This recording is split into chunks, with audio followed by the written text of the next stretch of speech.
Quick question. What do you guys think happens after we die? Oh, you can't do that. And she's ready. What? You can't do that. I forgot you had to like push a whole bunch of buttons, so you were not here and ready to go. And I started the podcast. You can't do that. I'm like getting my headphones on. You can't do that. I started. Clearly, I started. Well, Brittany, you were asking something as I was getting prepared to podcast here. Okay. Cue the start right here. And oh, no, it started already before. I had to be a little bit. Hold on. Do you guys ever wonder what happens when we die? Oh. I mean, I don't really know. Realistically. Honestly, same. Do do do. Oh yeah, I thought you were singing the Doug theme song for do do do do do do do do do. Honestly, Same is the name of this show. And we just forget that we're talking about the inevitable end of us all. Honestly, same. Ooh, honestly, same. Honestly, same. Honestly, same. Honestly, Honestly, same. same. Honestly, Honestly, same. same. Honestly, same. Honestly, same. Honestly, same. Honestly, same. Hey guys, welcome to the show. Welcome back. We're talking about the end of our lives, but this is the beginning of a brand new episode of Honestly Same. My name is Ross. I'm Brittany. I'm Leah. And yeah, we're going to talk about what happens after we die. Not in factual statements, of course. This will all be... That's our opinion! It's our opinion. That was, I'm assuming, a reference to what? What was that a reference to? You know the lady at the table with the cat?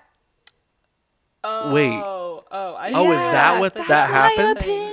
Oh, well and then the cat's just like eating spaghetti. Okay. Oh my god. Yes. Salad, well, all of you listeners are the cats eating spaghetti because you're probably looking at this and you're like, what the hell? They're talking about one of the topics that are literally always, we're always told to never speak about, It's right? controversial. Religion, It's politics. vulnerable. That's why we're here. That's why we're here and making a podcast, because if you didn't have opinions, you can't make a podcast, and we're full of opinions. But of course, we're going to be talking all about spirituality in general, religion in general, our views on those things, our relationships with those things. And we'll dive into a little bit of, I don't know, what we think happens after we die, if anything. I don't know. So what do you guys want to start with?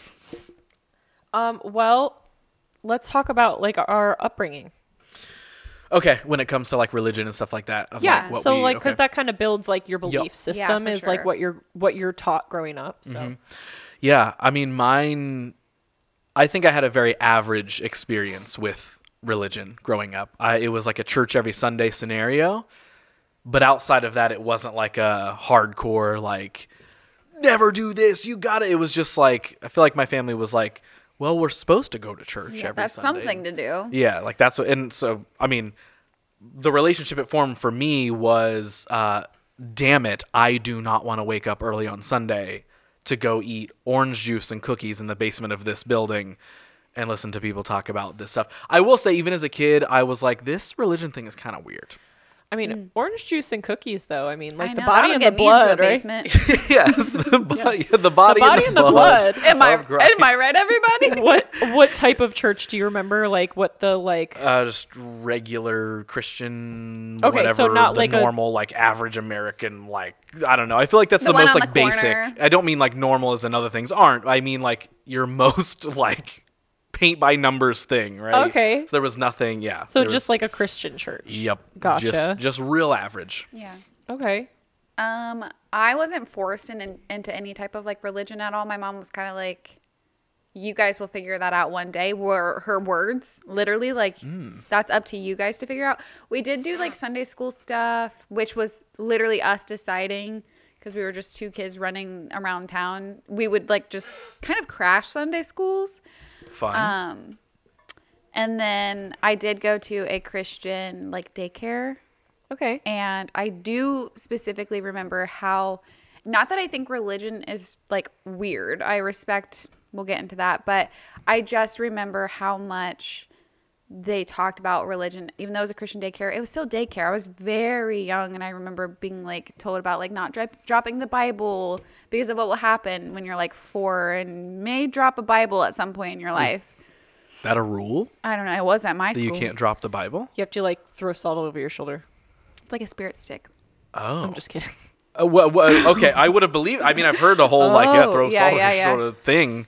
I could. See I don't know what that's just one of my like memories of being a child and being in a religious situation. I remember asking my teacher, if you can call her teacher, because I was young, I was daycare, like, this is a loaded thing that I asked when I was really young. I'm like, yeah, okay, God created everything, but who created God? You know, that whole thing. And like, well, he can't just like show up. He can't have just always been there. I remember being very young, and my teacher was like, just stop talking right now. Like, I can vividly remember her being like, enough questioning this. Right. And that, I think, carried into like me getting older. Adult. Yeah. Okay. Leah, what was your...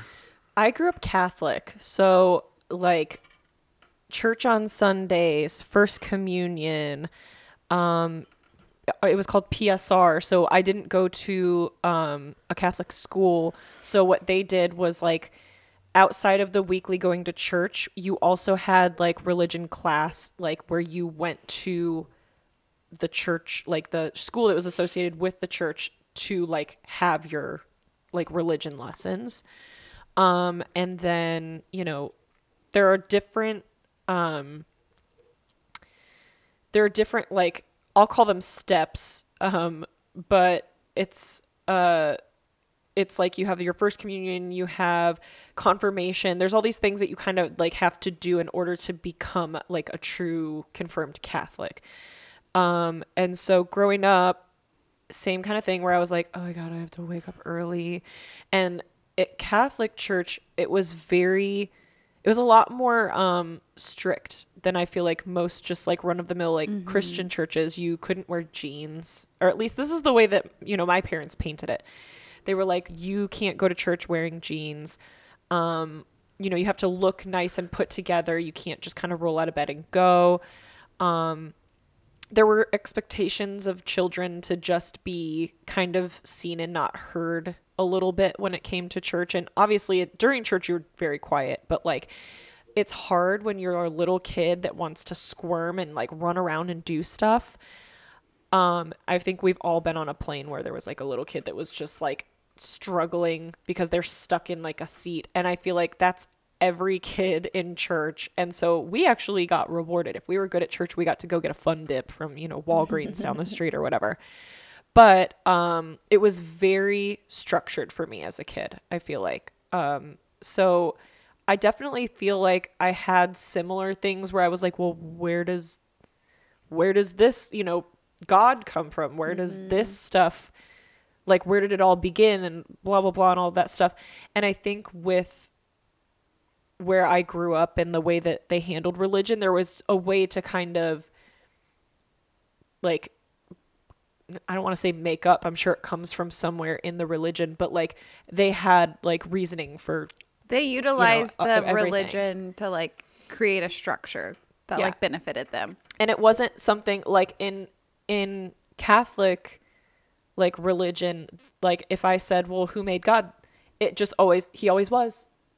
Well, that, I don't know if that's, that's what it is. He just always was. And that was the ending point. There was no, we stop talking about this now. It was, no, that's what it is. He just has always been. Like that was kind of the way that they broke my brain. Yeah. If you could explain that to me, then I will jump on board. I probably did ask, but I have no memories of like probing those questions of like, hey, so what, I'm sure I did, but I have no idea of Absolutely.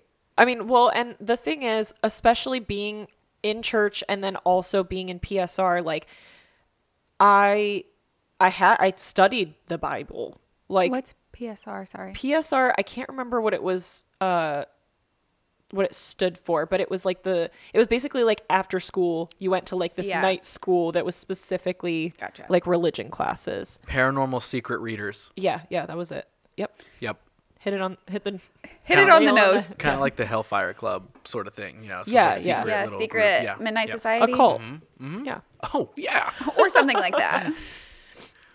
So I feel like that was kind of my, like, just to tie it up with a little bow and give you the short and sweet version of it. I feel like that's like my upbringing with Catholicism. When I sometimes, like, I'll definitely hear other people's stories where, like, they did have those upbringings that were, like, very, very strict and very religiously, like, deep and all that sort of stuff. And it does make me very thankful that my family, even though they were, I mean, it was only like one half of my family, but like, even though they were like, we have to go to church and we need to do these things and, you know, we believe these things and blah, blah, blah. I am happy that they weren't like, if you don't, then you're wrong. Like, luckily I never experienced that side of, it was like, we should. And then when I'm, you know, as I get older, you know, you're like 10, 11, 12, whatever. And you're like, I don't want to go on Sunday. Yeah. Like there was that leniency of like, I guess you don't have to, like, it's fine. And there was never like a, no, you should. Like, I luckily never had to experience that. Yeah. In childhood. We're still in childhood. Yes. Yeah. Okay. Well, and I think that's part of it too, is like, what kid does want to have to get all dressed up in uncomfortable clothes to go sit and listen to somebody talk when you can't move, you can't talk, you can't like even wiggle, or it's like, you feel like when you're in a church, like he's up there looking straight down at you at that moment, like judging Nothing's everything. getting by God in this house. I mean, realistically, if there is a God, he's watching you everywhere and has eyes on you all the time. But I was just like very much like, all right, you can't even itch your foot right. It wasn't that bad, but you get the point. Yeah. I remember fake singing a lot of those songs too. Oh yeah. They'd be like, open the book. And I'm like, oh yeah. And they're like, good job. And I'm like, yes, that a was lot great, of the songs, like when you're in a Catholic church, it's very much like there's an organ and like it's very much like the chanty stuff. It's like it's the same every time, sort of like, you know, oh, they hold up the bread and then you go, oh, you know, the same shit every single time. You all sing the Halo theme. Exactly that. Yes, of course. So I do know that we wanted to talk about like coming from that, not so much like where we sit today, but how that shapes into like even how we do view religion and spirituality, because we did mention the whole like spiritual side. And so like, how does growing up in each of our individual circumstances, like how do you feel like that shaped into how we view these things? Like, and I guess I could start this one by saying that like, I already noted that when I was a kid, I was like, this is a little weird. Not against it, but just as a kid, I'm like, just not for you. Why are we like, yes, even as a very young kid, I'm like, this isn't being in this building with all these people. And do you think like there's just some people that can't like feel the feelings that the other people are feeling in the church? Because it's just really about like the unity in the moment. When everyone's singing the same song, that's supposed to be like an emotional wipe over everyone. To like make you feel like you're unified, and like some people just don't feel it. And do you think that is the part where we break off? Probably, because I also like, even when I was a little bit older, I remember when I was like probably 15, 16, a friend of mine in town, like he and his family were pretty religious, and we were like all in this little like skate group together. And I remember there was like a late night church thing. And he was like, you guys should come. And like, even though we were teenagers, we were like, oh, this means a lot to him if we join. So like, we'll go. They were a little bit more of the like, really like dancing and like, what? And all that sort of stuff. And even then I was like, oh, this is dope. I can identify that these people are really loving this and having fun. But even seeing a slightly different version that was like more energetic and even more a little bit community driven, I still was like, this is cool for you. Yeah. And I will respect it. But yeah, I'm not going to come back. I'm not gonna, you know, like, so even later when I saw slightly different versions, when it really leans heavy into that, like, we are all in this, we're all feeling the energy together, we are being a little bit more energetic, we're not just like all reciting the same lines together, but we are dancing and flailing our arms and really having fun. Even then I was like, that was a really fun experience, but I wasn't like, it's an experience I need more of. Yeah. So I do think that maybe, to your point, there is something where you're like, oh, that's not what brings me, but again, it's like, I'm a very community and connection driven person, right? But in the form that religion brings that community or that connection, I don't think has ever been for me necessarily. I think, and again, we can dive into kind of like how we view these things, but it's like, I kind of look at it in a sense of, I don't know, like I feel like I look at a lot of that of like, how can I really connect with someone? I don't need something else to say that I can connect with somebody. Yeah. And maybe I'm jumping ahead of like really where we kind of look at things now, but like I feel like that was always my underlying feeling with that stuff is I'm like, oh, I can still see why this matters. I can still connect with these people. I can still care about them, blah, blah, blah. And I don't necessarily need a all-knowing, invisible eye to guide me and tell me that I'm doing those things right. Yeah. Okay. And do you think that, like, growing up, going to church every Sunday, like, do you think that it shaped you in a way where, like, for the future, like, even just little things like going to a funeral or, like, going to a wedding? Like, I feel like there are people that go to weddings at churches. There aren't as many weddings at churches nowadays, but, like, there are these things that we do that are considered religious ceremony type things. And I feel like I can go into like pretty much any setting of a religious like thing like that or something that could be considered religious, and I feel comfortable. Like I don't feel like, oh my God, they're just like sitting there praying. Right. You know what I mean? Yeah. Like I feel like growing up having gone to church and having stood there with people that I didn't know and praying and things like that helped me be prepared for the future where somebody like Nick, my husband, who like grew up without religion in his household as a child, we went to a Catholic wedding once. And again, Catholicism was a little bit different, a little bit more extreme, I guess, compared to the types of churches that he had been to. But like there were things where at one point during a Catholic mass, they say, show each other a sign of peace. And then you shake hands with the people around you and you say, peace be with you. And they did this during this Catholic wedding we were at. And Nick just goes, hi. Like he didn't know what to do. I said, Yeah. So later, after that part was over, he looked at me and he was like, what was that?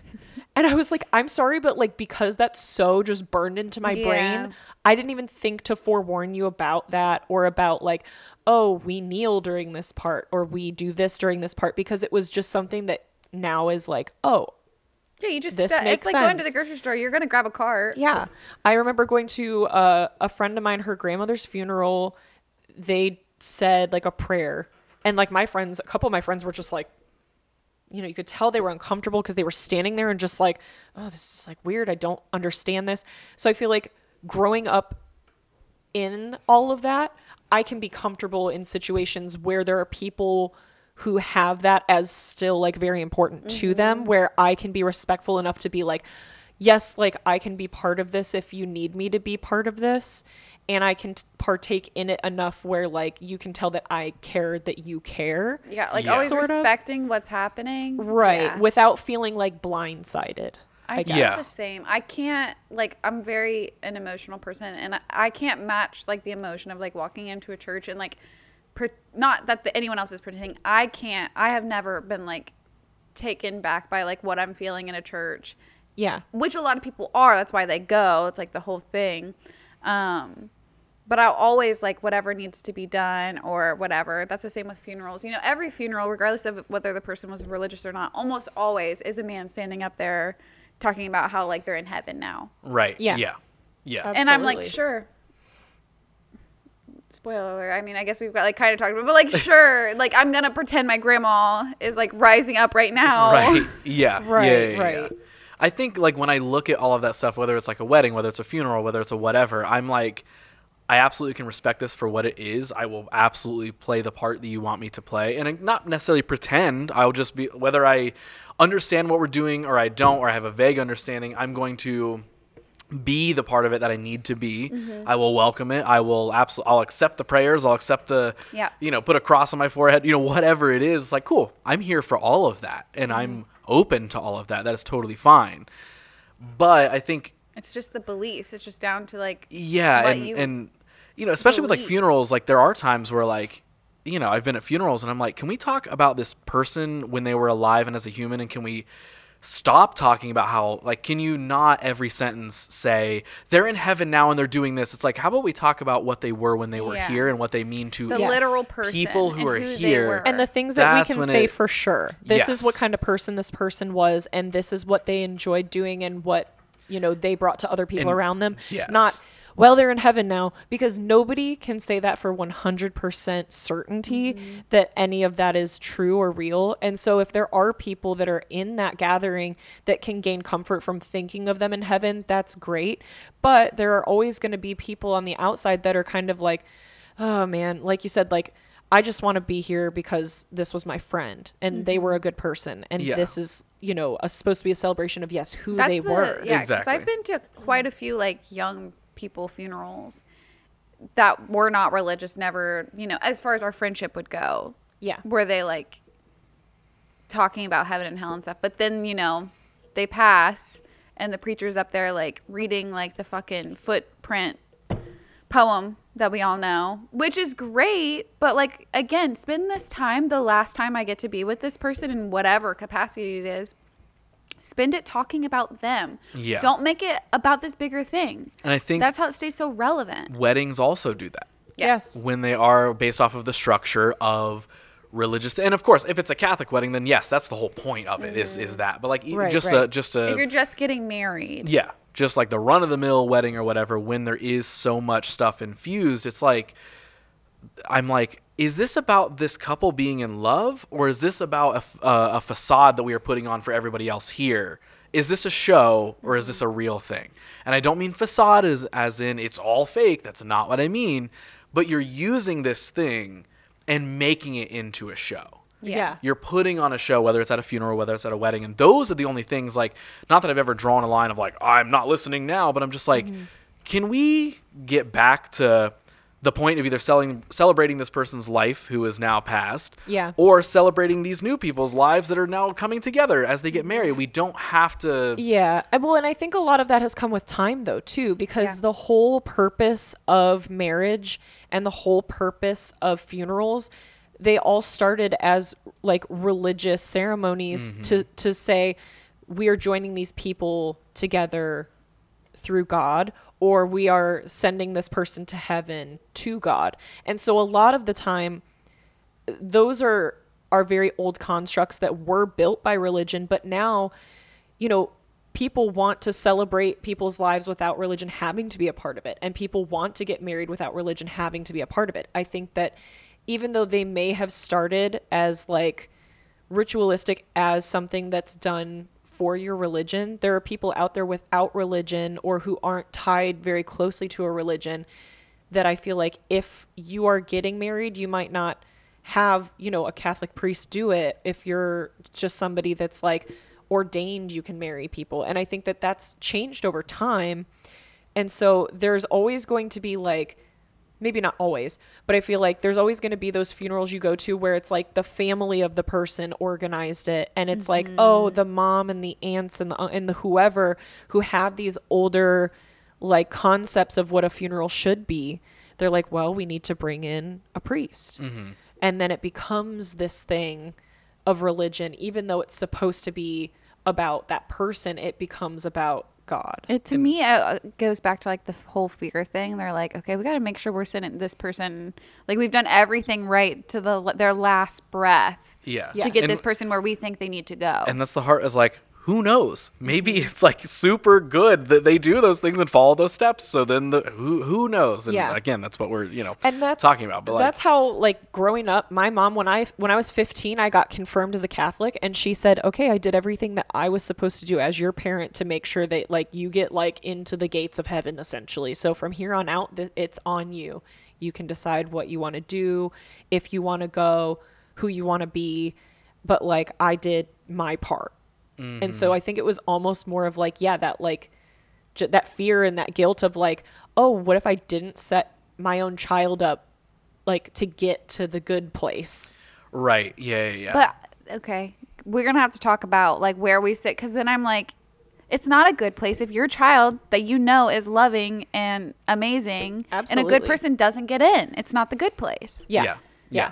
And I think that's like, So thinking about like how we view like, oh, is it spirituality? Is it religion? Like what, what our viewpoints are on those. Like I feel like the idea of like what religions can bring and like those beliefs, in my mind, I'm like, all of that stuff is there whether you talk about it a bunch or not. Mm-hmm. Yeah. Like you can believe that God is watching or Jesus is there, or apparently they're the same people sometimes. I don't know. Sorry. But, it's like... We're getting canceled on this episode. I'm just, they're all... Hey, I don't know there, either. Whoever's there, I don't know.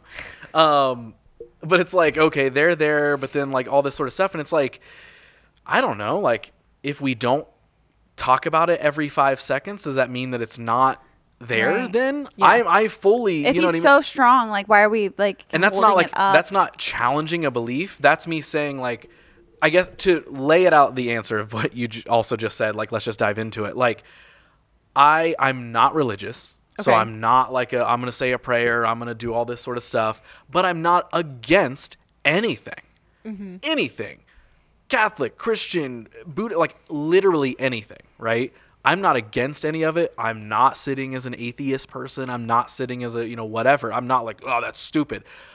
I sit on the side of things of like, I genuinely believe anything is possible. So like, sure, there could be the idea that, that's why I kind of just jokingly, I'm like, God or Jesus or whoever, that third thing or the, whatever, any of it. That third thing. The Holy Spirit, Taylor Swift.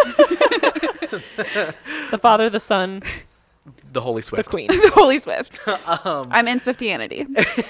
Oh, God. But it's like, I'm open to the idea that like any of that could be there. There could be a dude with a beard sitting on a white cloud being like, well, Ross, you better fucking talk nicely about me. Like, sure.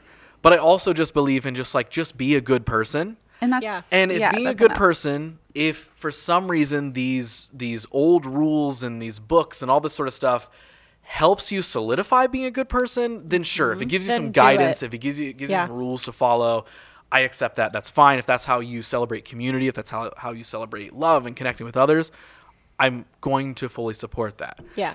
I don't feel like I need those things to be one with myself, to connect with other people, to all these sort of things. Like, I personally just don't believe that I need that. Yeah. I don't need to sit and say, I'm going to be a good person, so God believes that I'm a good person. Yeah. I'm just going to be naturally a good person. And then if he, she, it, whatever is sitting up there and it's like, hey, cool, good job today, bud. You get another gold star on your poster beside your name here. Okay, then dope.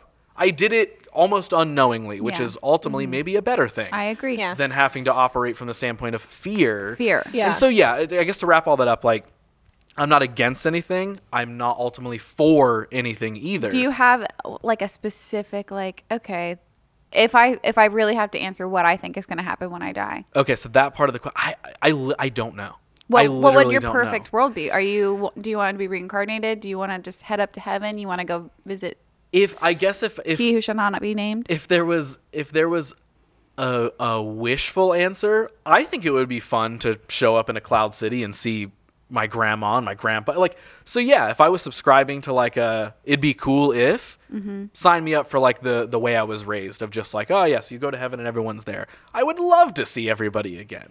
Yeah. Am I banking on that though? And you're not living your life based off hoping and just being like, I can't wait to get up to the clouds. They're gonna let me in the gates. Like, I don't know. I don't know. If I were making a magical wish or whatever, sure, that'd be super fun. I'd love to frolic around the clouds and not have to pay rent and get to see everybody who's not here.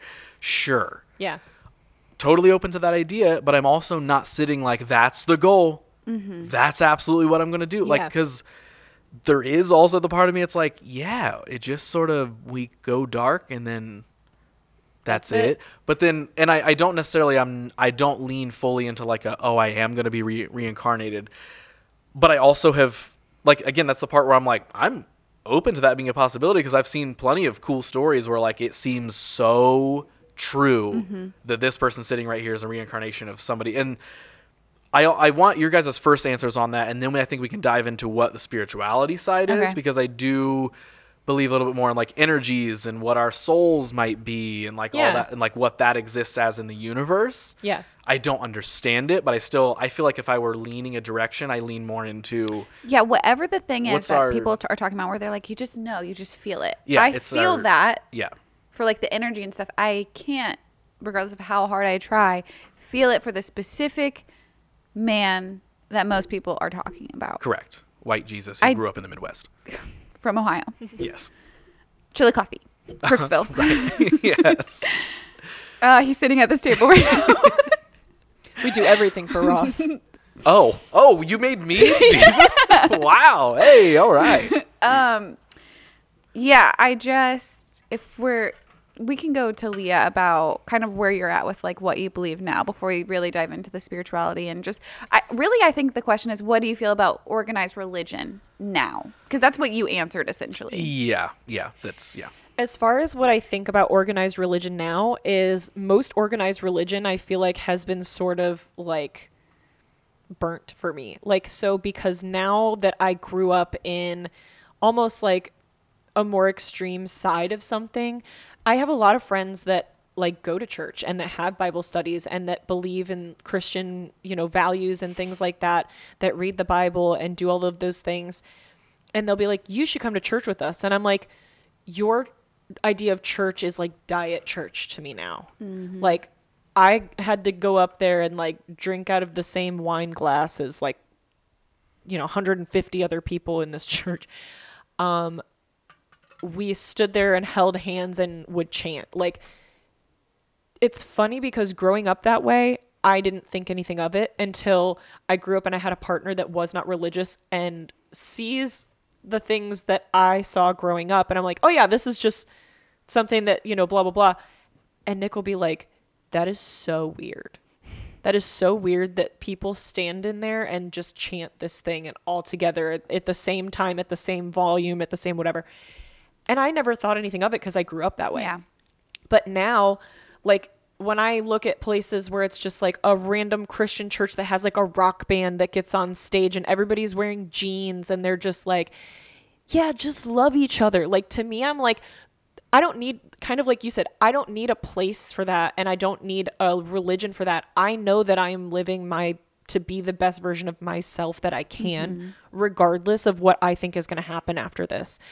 And I feel like going to a place that is just talking about like, this is what we believe and this is why, and it's just not something that fits into my life anymore at this point. Yeah. Mm-hmm. So like back then, I definitely, like as a kid, and even like there are parts of it that linger into my adulthood, there was a fear of, if I don't do this, or if I am this, or if I, stay away from that, it could alter the way that my life works out. Not even like how things happen after we live, but also like how it affects who you are down here. Mm-hmm. You know what I mean? Yeah. So there were a lot of things that carried into my adult life. I definitely think there'll be times where like exorcism movies still scare the shit out of me.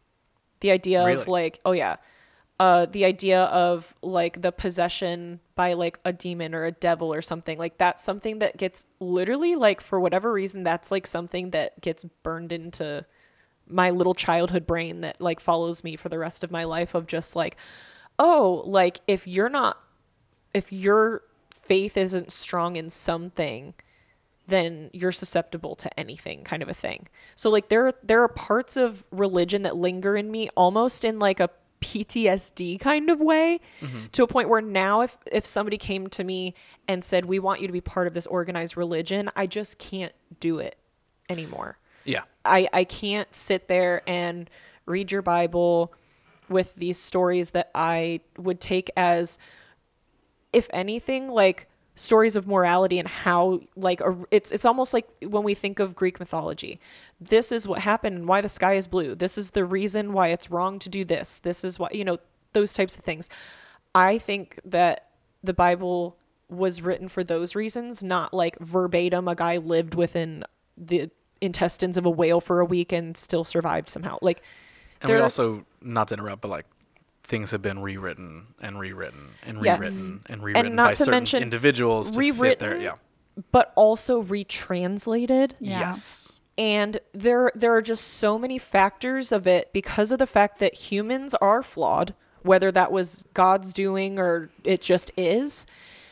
People are flawed. This is ghost possessing me. Never mind. Oh, wow. I thought I was gonna sneeze. Man, almost a possession. And then we would have had to be like, bless you. And then, And it would have been funny. Yeah.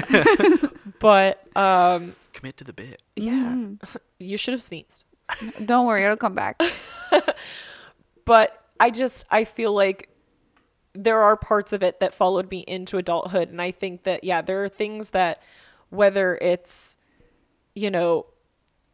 a greater, higher being up there or us just down here, we are flawed as humans. And so for us as humans to translate and to rewrite and re-edit things, there are always going to be, whether you realize that they're there or not, there are going to be biases. And so things that are written by people are never going to be 1000% like factual from that long ago, from forever. I mean, if God has always been, there's so much of it that like is like tainted for me now, to a point where I pull things from maybe different religions and different places. But as far as Catholicism goes, like I almost like look at it in a way where I'm like, that could have broken me. Yeah. So do you consider yourself agnostic now? I would say I'm somewhere in between, because I would say I'm also maybe not spiritual. I don't know if that's the necessary I think word it's okay to but use that one. I think most people will understand like what we mean when we say that. When I say spiritual, because I feel like there's this like douchebaggy kind of thing of like, well, I'm not religious, but I'm spiritual. Like there's something not super like, I don't know. It feels like a little bit of a cop-out, but there are things I take from different things, different religions, different ideals, and I have my own beliefs and I have my own kind of like little collection of stuff that I've gathered over my life. So I wouldn't say that I don't believe anything, but I don't think that I believe anything specifically to one book. Yeah. You know? Yeah. Here's like the bottom line for me. You kind of said this, and Bo Burnham has like a whole skit about it in one of his stand-ups about like, what if we just like all treated Earth like heaven? Because we're all here right now. The place, like we're already doing the thing that we want to be doing. What if we were all like really cool and really good to people down here, and then we just got heaven on Earth versus like, like we only know that like we are sitting at this table right now. As far as we know, we don't know what else is like possible. We just don't know. We can feel it. We can think it. We can like try to manifest it, but we don't know. So like I feel best knowing I'm a good person and moving through this one life that I get, as far as I know, living for myself and like for my loved ones and not in fear of anything that comes after this. Would be super sick. We'll talk about it, with things to come after this. Of course, I don't want to just cease to exist when I die. But until then, I don't want to be fearing that or like whatever could happen after, because we can just like literally be living on Earth. Doing our damn thing. Yeah, it's enjoying it while we have it, because we don't know what's next. Rather than projecting this idea of like, I'm only here to eventually, once I can get there, then it's like, what do you mean? It feels like they take your whole life and say, this is high school. You're learning right now.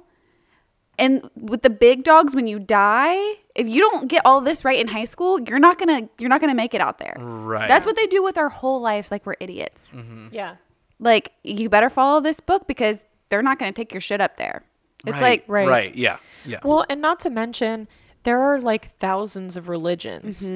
And what's really difficult for me is, especially just like, in America specifically, is that Christianity is like way bigger than most of the other religions that are out there here, because that's what we started with.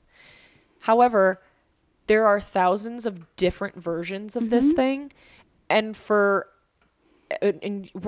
all like, America, we're the best country on earth. We're not, first of all. But second, to assume that your Bible and your system is the one when there are literally endless possibilities is so ignorant to me of a thing to base your entire life around. And like that is your prerogative if you want to do it, but the second that you make it anyone else's problem.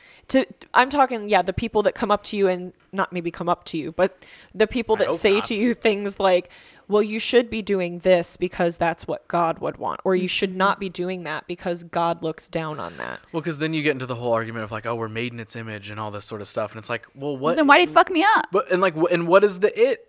You know what I mean? Like, what is the it part? Because like I know I jokingly said like, oh, it's like everyone's like, oh, God's a woman and God's a, all this sort of stuff. It's like, yeah, okay, whatever that entity is. Yeah. We don't know. And then you get into the whole argument of like, oh, we're all made in its image and all this sort of stuff, and it's like, well, so what does that mean? Like one person will tell you to accept your flaws because that's what it is, and the other person is telling you to be perfect for God or for this entity or whatever, and it's like, also the like love the sinner, not the sin. You're still telling me there's a part of me that you don't love. Right. Yes. And that's a whole, and we could have a 3-hour episode about all the flawed things and the contradictory statements and the hypocrisy and all that sort of stuff. Yeah. I do think we can get into, because we've already touched on it and leaned into it, and it's like probably where most of us tend to land is like, so let's talk about the spiritual side a little bit of like what all of that looks like. So like, what does that look like to you guys exactly? Because like I don't have like a structured view of like, oh, like when I say I'm what happens after we die, like kind of I said earlier, I'm very much like, I don't know. I'm comfortable with not knowing. I don't ever feel like I have to have an answer for anybody. Okay. You know, I literally don't. I'm not like, you know, you can ask me like what would be like cool, and it's like, oh, well, seeing all the family members and all this sort of stuff again, sure, that would be cool. But like if someone's like, what do you believe? I'm very comfortable with being like, any of it's possible. Yeah, that's how I feel. Because here's like the thing. I'm not telling anyone that like their religion, their God is not like doesn't exist. But I don't care that they do. Like, I don't know what comes when I die. I'm not spending my whole life trying to figure that out. Yeah. Yeah. Yeah. And if again, we die and then it's just everything goes dark and then your body gets put somewhere or, you know, cremated or whatever, and then you just don't exist anymore, and then what? This is my only thing. You might have an answer for this because you actually grew up religious. My biggest argument, not that I'm making this argument often, but like, let's say that like heaven and hell exist, and if you don't abide by God's rules, you're going to hell. Why would Satan make that hard on you when you get down there if you kind of followed him? Like, why would hell be this like horrible? Wouldn't it be like the biggest party ever? Like, hell yeah, brother, you're on my side. Does that make sense? Yeah, I think I saw a meme once that was something similar to that, where it was like, why would Satan punish you for like not walking the path of God because he did the same thing? I guess it would come down to if Satan was, well, and this is contradictory, if he regretted his stray from God, because it was essentially, he was an angel who, it was this whole thing.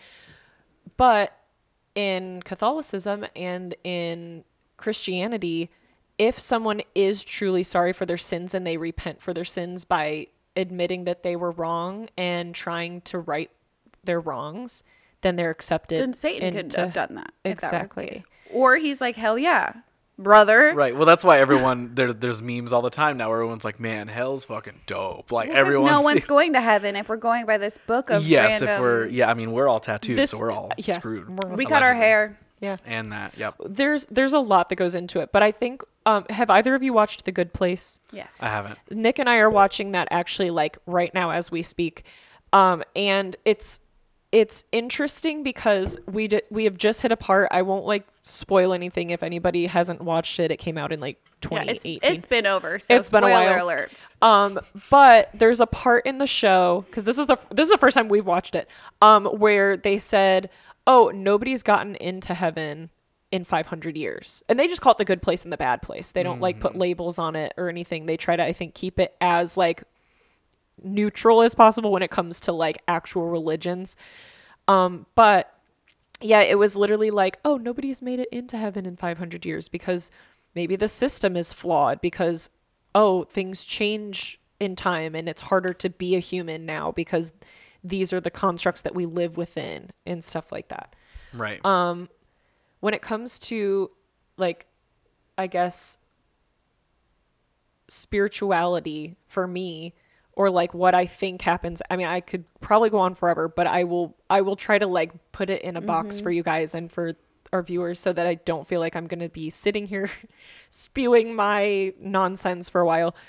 From everything that I've gathered in my life, I would say I would not be surprised if there were a higher power.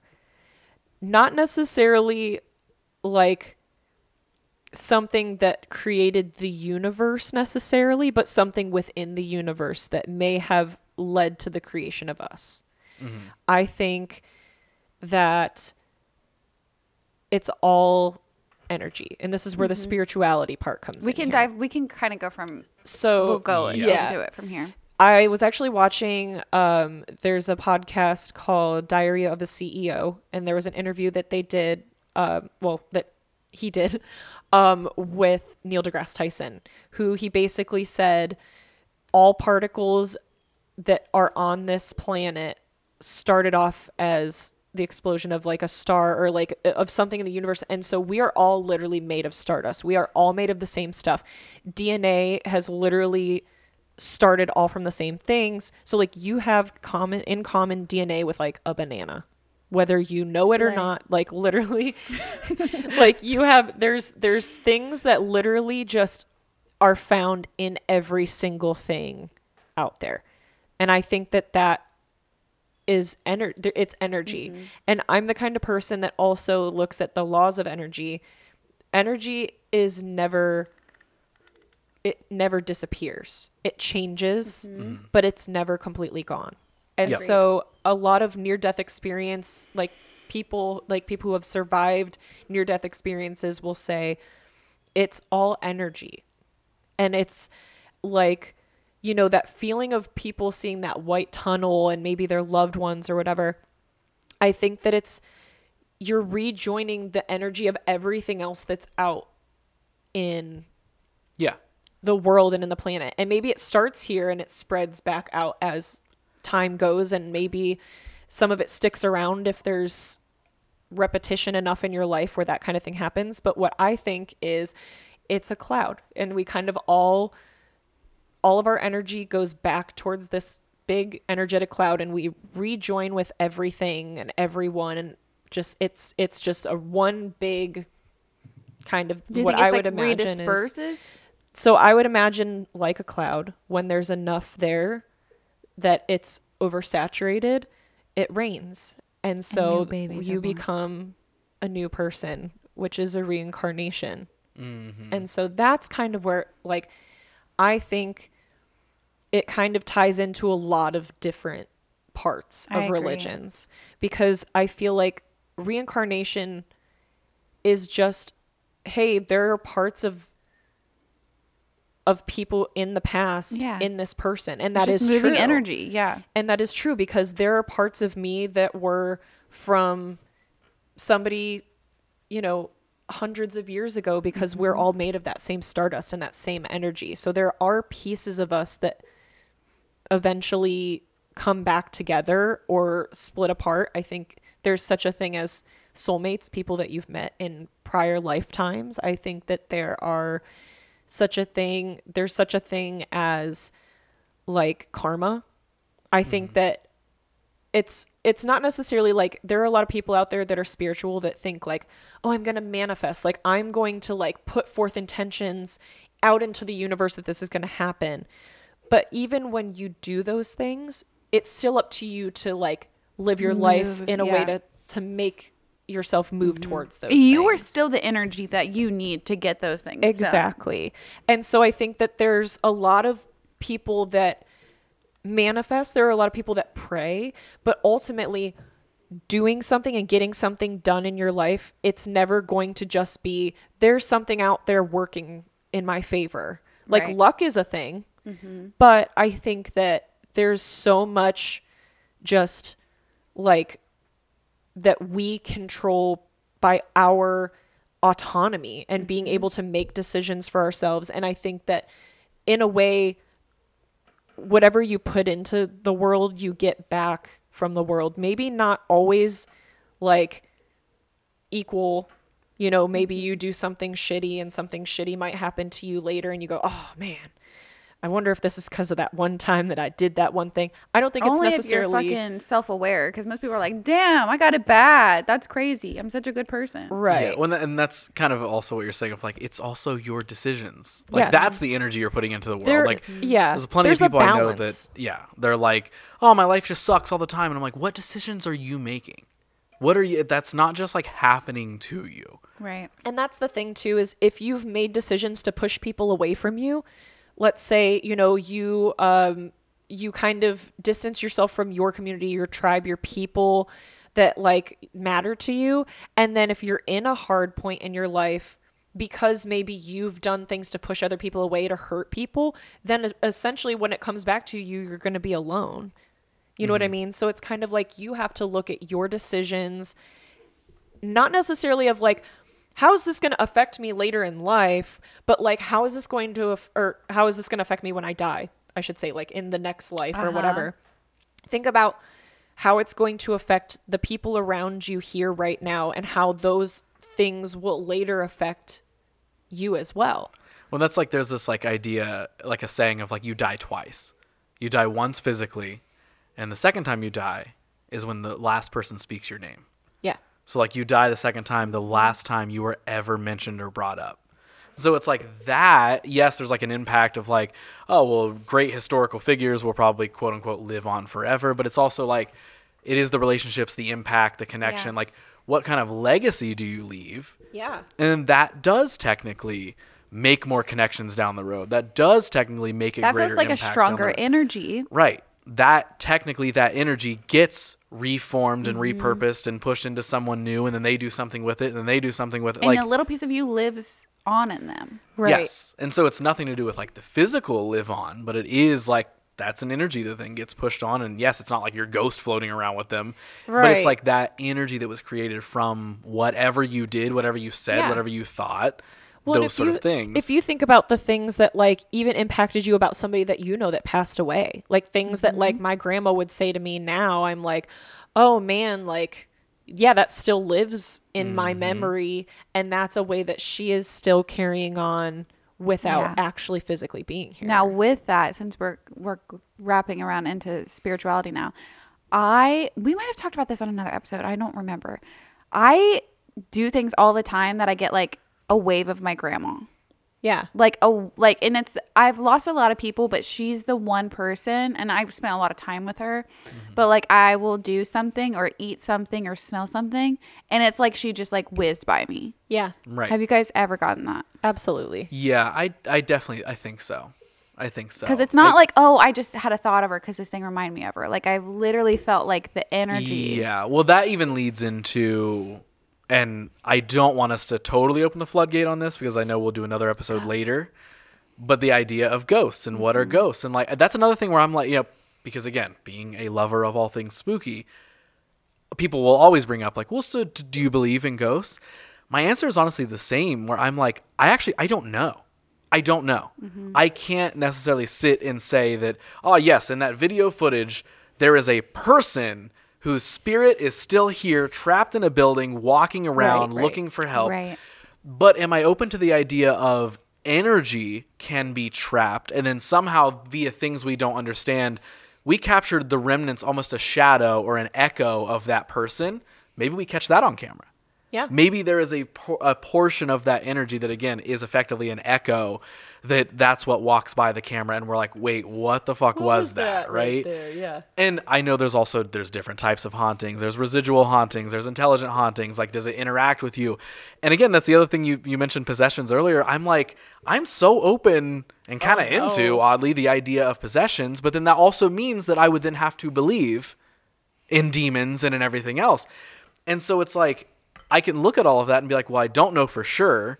I'm intrigued at the interesting side of all those things. Like, you know what I mean? If I jokingly, like the unexplainable. Yes, like when it really leans into like the paranormal and all that sort of stuff. Like, I love it all, so of course I'm naturally like, it would be cool if I like did run into a friend who was possessed. Like, that's scary, but that would I genuinely can say I would want to experience that. I know I'd be terrified. It would potentially ruin my life. I don't actually want it. It would potentially ruin my life. But like knowing any of that, right? Getting you know, I talk with people all the time about like, I literally was just hanging out with a friend last week who has had tons of paranormal ghost stories happen to him. And he like got told by a priest that he was very susceptible to those things and all this sort of stuff. He told me some fucking insane stories. And I know he has no reason to make them up. Like, what's the purpose? It's wasted breath. Unless you're me. And and you love lying. Yeah, and you remember I told you this. That in high school I told a guy I could see ghosts. And that like is every true. day I You would did. tell him You what did. the ghosts were wearing. You did create a lie. Oh my gosh. Yeah. I don't believe this person was doing I that. did to me. love to waste that time. Sorry, go ahead. But, you know, it's like that now. To me, I'm like, I've never once experienced anything like that. But he has. So then that means our views on those things are also now different. Yeah. Not that I don't believe in ghosts. It's like I do, but I have no proof. Yeah. Yeah. But it's not like when he is a very religious person. So for him, it's probably like this connector to those things of like, Right. oh, yes, this is the afterlife and these spirits can't pass on. And again, that's another thing when I look at that side of it, I'm like, I don't know. I'm open to any of it. A demon could possess a physical body, and I'm like, yo, probably. That's crazy. That's super scary. Or again, a ghost can be an echo of something left over of a human, and we happen to, because we don't totally understand all of these things, we happen to catch them on camera sometimes, and we're all like, whoa, was that real or not? Like, I don't know. I don't know, and I'm comfortable of not knowing, but I also have the X-Files standpoint of I want to believe. Yeah. Okay. What about you, Britt? What was the question? Of just like when you're taking spirituality and then Mm-hmm. leaning into what happens after we die. Okay, what does that mean? Does That's that right. mean that our spirits Yeah. carry on? Does that Right. mean that we have to wander? And like I'm gonna start ranting about ghosts, so I'll save that for another. Enough. Does that mean we start another show where we're ghost hunting? I feel very similar to you, where in a perfect world, if I'm trying not to lose my mind over what happens when we die, if I decide I'm not okay with just ceasing to exist, because ultimately I don't really think, if people are honest with themselves, like, we don't want that to happen, of course. Like, Right. we're having Right. a good time. Let's keep this Of party course. going. But I just, in my brain, the energy and reincarnation and karma and ghost, all of that is in the same realm, and it's just energy getting displaced or not even getting displaced, it's just getting placed and being right where it's supposed to be. And that all clicks in my head perfectly fine. Like, I'm not even saying like when I feel my grandma, it could just be like a specific, it's not her standing in my kitchen, Of course. but maybe it's like a specific, the wave of my memory is like almost like a static connection with like energy that is still Vibrations. around. Yes. Yeah. That's why you can walk into a room sometime and like, now we call it vibes, but like, it's like you can walk into a room like, oh, the fucking vibe is off here. Yeah. Like, Yeah. that's real. Yeah. That is a real thing. Yeah. You can also be in a room. Intuition. Yeah. Yes. Being able to tell, like, have you ever been alone in a room and then all of a sudden you just know you're not anymore? Yeah. And then Yeah. like you realize like, oh, maybe you had headphones on, and like you're in the library, you have headphones on, and you just get this feeling like, oh, I'm like not by myself. And then you can turn around and like, oh, some other kid just walked in. Right. Mm-hmm. Like, you can feel presence and you can feel energy, even if it's not like at the forefront of my mind. If it's like one of those things where it's kind of like, ooh, like, what is that? And when there's some people that you meet and you're like, man, I just don't know why I don't vibe with that person. Like, I just cannot be around that person. Even if they're like super nice, you're like, I got to keep this short, and then I got to go fucking go to the bathroom or something. I got to get away. And there's no real reason for that. That's all I feel like, just like it within their energy. Yeah. I have learned over the years that my gut feeling intuition is like usually very, very, very spot on. Well, it's also over time, if we want to get really like technical with the scientific thing, it's natural. Yeah. I mean, Right. it's our natural instincts kicking in. Yeah. It's our body's way of warning us, like, hey, there could be like, somebody could be stealing your fucking coconuts or whatever the fuck, just like, Yeah. There's the coconuts. not the coconuts. yes, thinking of, for whatever reason, I'm like, yes, the cavemen and their coconuts. But yeah, I'm just thinking of what is it? What was that show on Nickelodeon with the alien something? Prometheus and Bob. Am I really old?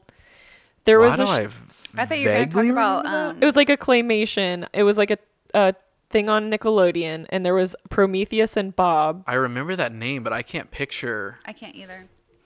You'll look it up when you get home. I'm old, everyone.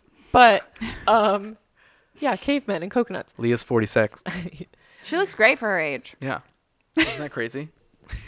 Check out my skincare routine. Patreon, but no, I yes, the Patreon. You can buy my personal skincare. It's just like I spit in a bottle. And her energy passes on to your skin. That's right. That's how right. we tie it in.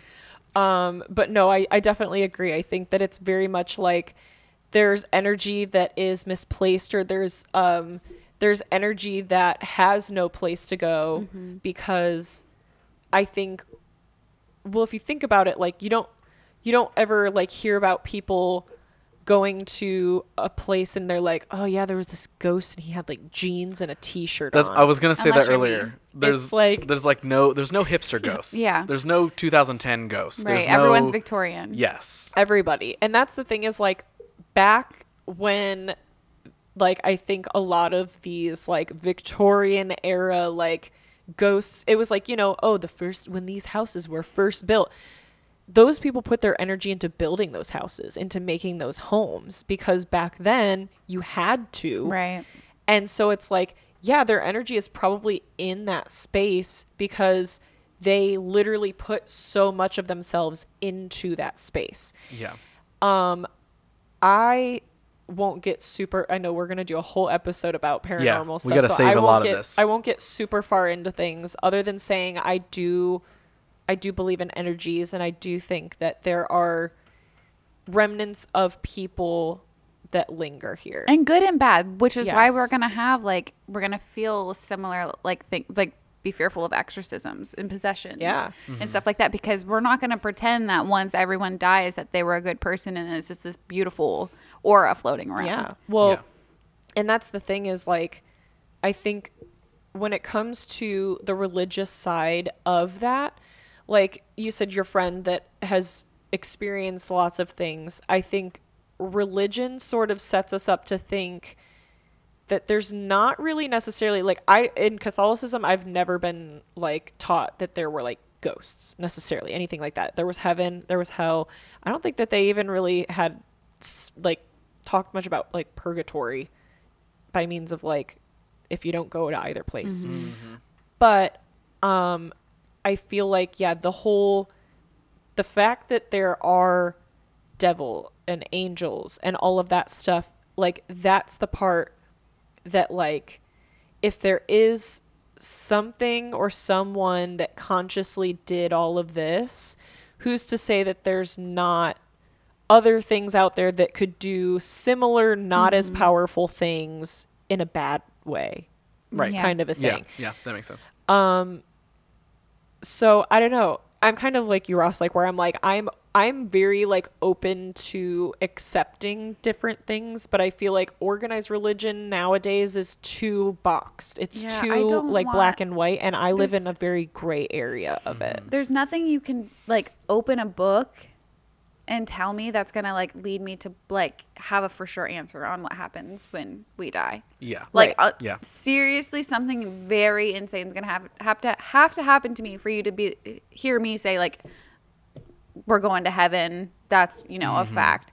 Because again, everyone wants a version of that. Their version might be different. My version of heaven is reincarnation. Yeah. Like as much as I want to see my loved ones again, like, to get to redo this, whether I have memories or not, to get to like keep, as long as we take care of the planet, having like little lives and making all of these like things, that is what it's about. But until someone can like prove anything else, there's no like debating it, we just have to be like, you believe what you believe. Yes. And I totally understand where people get where they are with religion. And I'm sure we all can agree that like we respect and like understand how people get into the position that they're in. Yeah. And respect them for having that position. Yeah. Well, and I also think that like in lieu of like reincarnation, I think that if we are reincarnated, there are also people that are new souls versus old souls. Yeah. So you ever feel like you meet somebody and you're just like, maybe they're not as like aware in a way that you're just kind of like, you just seem like a You very died when like you were 7. not like even like not even like that. Like I'm talking like how many times you've been reincarnated. Like how many lives have you lived? I love there's a theory out there, and not saying I believe this, but I thought it was very interesting that we live every life on Earth. Yeah, I've heard that theory before. And I think that that's really, really interesting. And my idea of like how that would all like wrap itself up is if you lived every life and you felt every person's feelings that you technically did unto yourself in some other place and time. And then I feel like the last person you would have had to be would be Jesus Christ. I have an epiphany. If that's the case, maybe people that lack empathy just literally have never had to feel like for anything other than themselves. And like, even though we haven't, like, I can have empathy for anyone on the planet for the most part. And I don't have to have put myself in their shoes to like feel it. But maybe that's just because I have put myself in like a million pairs of shoes. Yeah. Right. Subconsciously. Right. Whereas like other people, maybe they're a new soul and they're like, yeah, well, fuck gay people. And I'm like, so you don't know what it's like. Yeah. Right. Oh, so you've never thought about what it would be like if you didn't get to choose something you about love, yourself yeah. that other people decided And you was don't not even get okay. to choose. Yeah. And that's the thing too, is like there are too many like factors of just being a human that lead us to just be flawed by what Which we is call crazy. original Our creator, sin. Well, like that's, we're so flawed by our original creator. yeah. Well, and that's what they call original sin, which is why baptism is a thing, because you're cleansed of your... Yeah, but didn't he... Okay, sorry. See, I'm going to Yeah, start it's being a whole shitty. thing. Now we start No, the it's episode back over. Okay, yeah. It's a whole thing. How do we want to wrap this one up? How do we end this one? We've shared our thoughts, we've shared our experiences, we've shared our... I think we're all kind of sitting in... You know, it's like the saying of like, it's super magical, but it's like the idea of we are all pieces of the universe expressing itself in different ways. Mm-hmm. Of like, you know, leaning into the idea of like, oh, we are all stardust and we're all connected and we're all different forms of energy and all that sort of stuff. And yeah, I don't think that there's... at least for the 3 people sitting making this podcast, none of us are going to sit and say that there is one set in stone thing that happens or thing to follow or entity in the sky or entity in another dimension or what, you know what I mean? And again, you didn't even get into glitches in the Matrix. Which is, again, we will say, because I know there's so many different things that we've all said that I'm like, ooh, we like, can I jump really into this. I'm like, nope, let's wrap this episode up and we will save that for a future episode. So any final thoughts when it comes down to religion, spirituality, all that sort of stuff? I would say as our listener, like, hopefully by listening to what we had to say, you won't think of us as ignorant towards religion, because I think all of us here can agree that if it's good for you, then you should do what works well for you to help you be a good person. And if your beliefs are what fuel you every day, I think that's great. And I think you should continue doing that. If you don't know what you believe, I think that's okay. I think that's what life is about, is figuring out what you believe. As long as you're being a good person. Yes. I think that if it is something where it helps you to make better choices, that's fantastic. I think if you can be a good person and know that you're making decisions that are helpful to people and not hurtful, I think that that's also worth saying. Like, if you don't think that you need something to like look to in that way. But something that I thought was another really good point made by this Neil deGrasse Tyson podcast, that he said was like, when you die, if everyone had the thought of, when I die, what did I put or do for the world and for the rest of the people that I'm leaving here? And I think that that's how I want to live every day, is how do I live my life in a way where regardless of what happens at the end of it, or after it, or whatever the heck, like, what is going to leave the most positive impact on what is left here? Well, if you want to leave a positive impact on us, and potentially maybe even you're looking for a cult to join, you can join our cult by following at honestlysamepod. Subscribe, rate, review, follow, all the things. We did it. We made another episode. And God dare bless. I say, praise us. Praise Honestly Same and all of our little samesies out there. If we're going with that, I would like our so cute. I would like our fans and followers and friends to be called the samesies. I love that we're choosing the religious episode to hard Why launch not? What our followers are to called. Name yes. Our followers, which is a great term that is now all over social media anyway. And what does that really mean? You know. So hey, welcome to the family. Samesies. Thanks for following us. You have to make a blood sacrifice on the third full moon. Yep. Give a star rating and review. Hit the subscribe button, the follow button. Follow us around social, and make a blood sacrifice on the third. What'd you say? We'll take your blood whenever. All right. Love you guys.